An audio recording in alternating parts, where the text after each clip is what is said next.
Halo semuanya, cuma dalam 90 menit perebutan gelar juara Premier League yang tadinya kayaknya udah jelas, sekarang jadi panas lagi dan terbuka lebar. Betul, satu pertandingan aja udah mengubah segalanya, dan sekarang kita akan bedah tuntas gimana ceritanya ini bisa terjadi. Oke, coba kita lihat langsung pergeseran dramatisnya di sini. Jadi sebelum laga itu, Arsenal tuh punya keunggulan yang lumayan nyaman, 6 poin.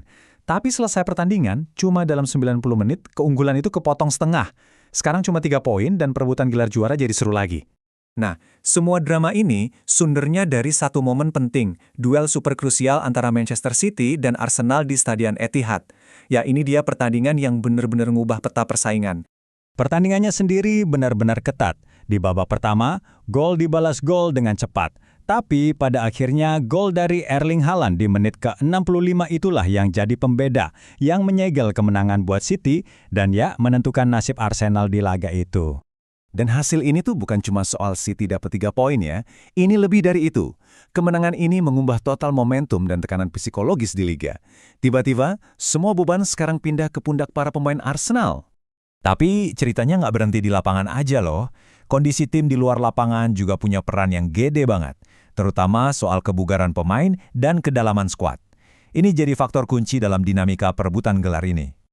Nah, buat Arsenal, situasinya ini genting banget. Mereka lagi pusing 7 keliling menghadapi krisis cedera. Bayangin aja, ada 13 pemain yang harus absen atau lagi dalam masa pemulihan. 13!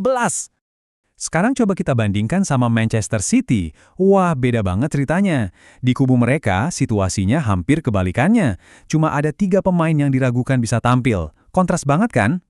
Dan yang paling penting buat dicatat, ya, ini bukan pemain-pemain cadangan yang cedera. Mereka ini tulang punggung tim Arsenal, dari penyerang bintang mereka sampai back-back inti. Ini masalah besar.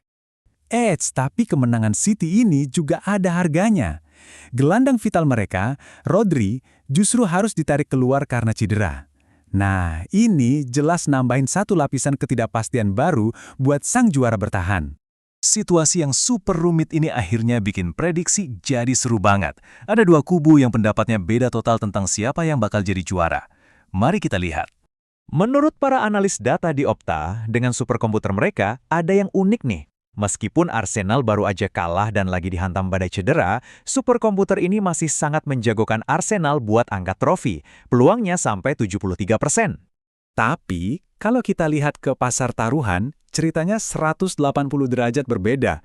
Mereka justru langsung menjadikan Manchester City sebagai favorit kuat buat mempertahankan gelar juara. Nah, ini nih yang bikin jadi perdebatan klasik, otak versus uang. Apakah komputer ini melihat sesuatu yang nggak dilihat oleh pasar? Atau jangan-jangan pasar taruhan lebih jago memperhitungkan faktor-faktor non-teknis, kayak pengalaman dan tekanan mental? Tapi ya, pada akhirnya, gelar juara itu ditentuin di atas lapangan, bukan di komputer atau bursa taruhan. Jadi, ayo kita intip perindangan terakhir apa aja yang harus dilewati oleh kedua tim ini. Di sini kita bisa bandingin langsung jadwal sisa mereka. Coba perhatiin, Manchester City itu masih punya 1 pertandingan di tangan, 1 laga simpanan. Ini keuntungan yang krusial banget di fase-fase akhir musim kayak gini. Jadi gambarannya gini, City memang pegang kendali penuh atas nasib mereka sendiri.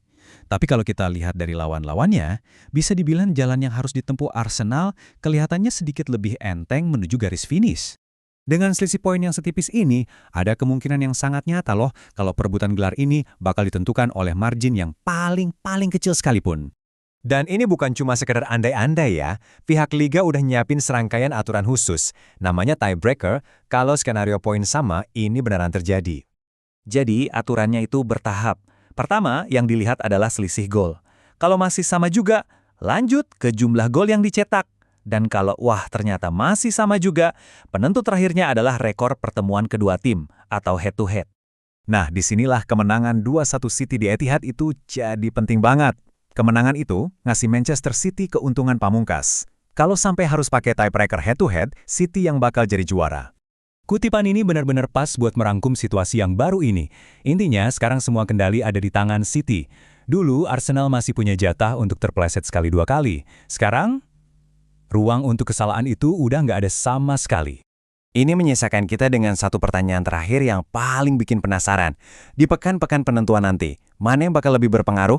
Pengalaman juara Manchester City yang sudah teruji, ataukah jadwal pertandingan Arsenal yang di atas kertas sedikit lebih ringan? Wah, kita tunggu saja jawabannya.